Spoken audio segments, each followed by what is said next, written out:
going, guys? Tom Gailey here with SocialSkateboarding, and today we're going to go over all the parts of a complete skateboard, and afterwards I will show you how to put them all together to make your complete deck, so that way when you're going into the shop or you're online, you'll know exactly what you want to make the board that best fits your style and the type of skating that you're trying to do. I'd also like to give thanks to SocialSkateboarding for setting me up with all this stuff to help make this video.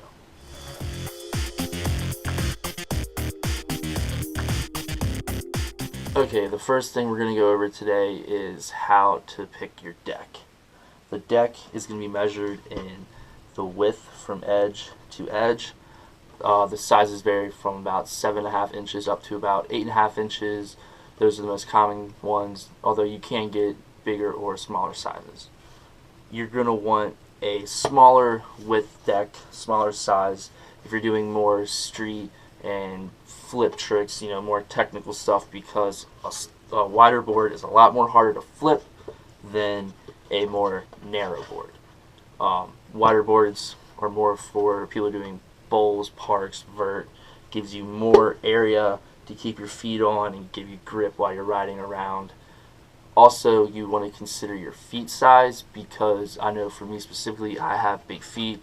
I'm about a size 11, 11.5, and with smaller boards, my feet, they won't always land directly on. They'll be, off a little bit with my toes or my heels. So I like to get about an 8.25. It's a little bigger, and lets me get my feet on there more and land easier.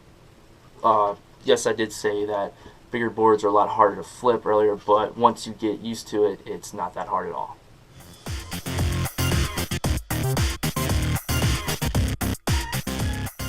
Okay, guys, now we're going to go over how to pick out your skateboard wheels. Right here I have Mini Logo 54s. These are a street type wheel. They're for your street skating. You're trying to do tricks, flip tricks, heel flips, kick flips, all that stuff. They're lower to the ground, they're lighter, they'll give you more pop. That's what they're meant for. If you want speed, if you're doing vert, longboarding, cruising, you're going to want bigger wheels, about 65. The bigger the wheel, the faster it goes, and it'll have more grip, which will allow you to do tight turns, allow you to carve, and give you more grip. These wheels aren't really going to give you that grip. They're going to be more slippery kind of, so that way when you're going up and you're doing blunt slides and grinds and all that stuff, if your wheel gets caught, it'll slide with it. It's not going to grip. They're not really the best for carving and turning. They're meant to be doing tricks. So the best way to remember it is smaller, street, bigger, faster, vert, all that type. You can also a lot of smaller wheels are going to be harder. That way, they can let you slide. Big wheels are going to be softer, give you more grip.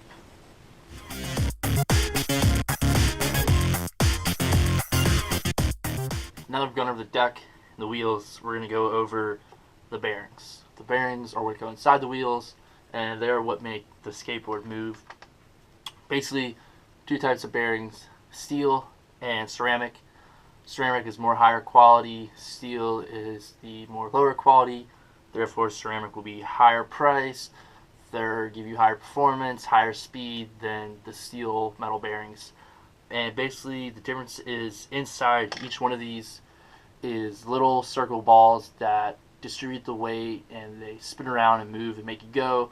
Ceramic ones have ceramic ones inside. They have 9, and the steel/metal ones have about 7 or 8. The steel ones, as they get hot, they can begin to expand, and they'll be ineffective due to heat from all the friction as they roll. Ceramic ones, they don't do that, which is why they cost more and why they are better quality performance. Ceramic, they're pricey, they're worth it. Although, if you get a pair of steel bearings, you can get away with it. They'll be fine. Just make sure you keep them clean. WD-40. If they get wet or dirty, pop them out, clean them off.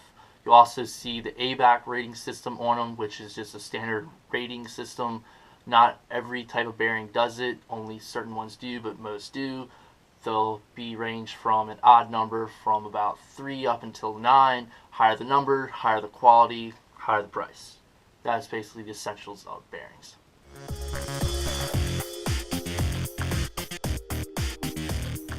Okay, so now we're going to go over to the trucks. The trucks go on the skateboard like this, line up with the holes. You'll want your kingpin, which is the little bolt right here that you can tighten or loosen the trucks. That faces inwards on the board. You're going to want both of them facing inward like that. As you tighten them, the tighter they are, the more stability you'll have as you're landing your tricks. You won't move back and forth on your board this way, but at the same time it's also going to make it stiffer when you're trying to turn more. So it's a give or take thing, personal preference. There's also high, medium, and low trucks. That goes with how high setup the kingpin is on here.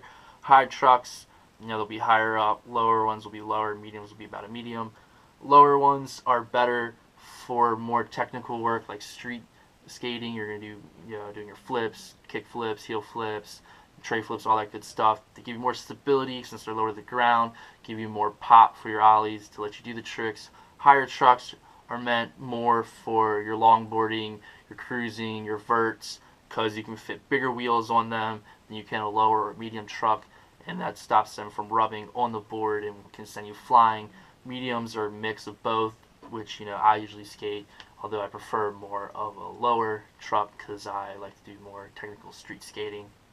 And also, lower trucks better for street skating because they're lower, they have less of a likelihood to get caught on an edge as like you're ollieing up onto something. They won't get caught on it like a higher truck will, and they also make your board a little bit more lighter. And a lot of times they're going to be measured with the axle length, which is from here to here.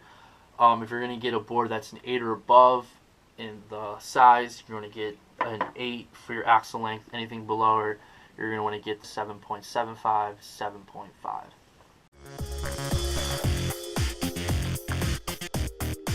Okay, so now we're going to go over riser pads, which are these things right here.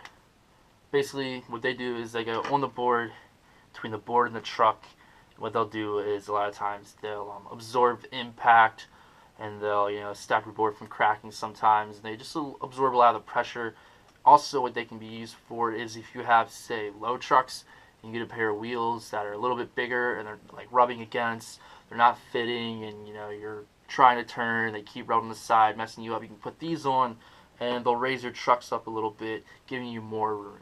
So that's basically what risers are for: absorb impact, and they'll help raise your trucks up if you need a little bit more room for some bigger wheels that you're adding to your skateboard.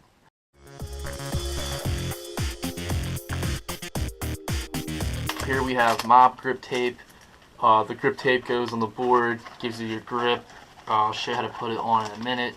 There's many kinds you can get: mob, Jessup, grizzly. Grizzly's my favorite. Just feel like it has better grip and lasts longer.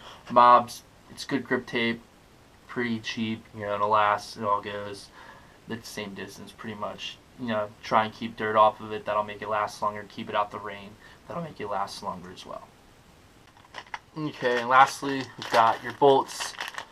One thing to keep and note about when you're buying your hardware is it's also called your bolts. If you're going to use riser pads, you're going to want to get longer bolts so that you have the extra room to go through the board, the pad, and the truck. A lot of times they'll come with 2 of them that are different colors. A lot of skaters like to put those 2 ones in the front or the back to help them determine which is which. And they're pretty simple. You just use a Phillips head and a socket to put them on.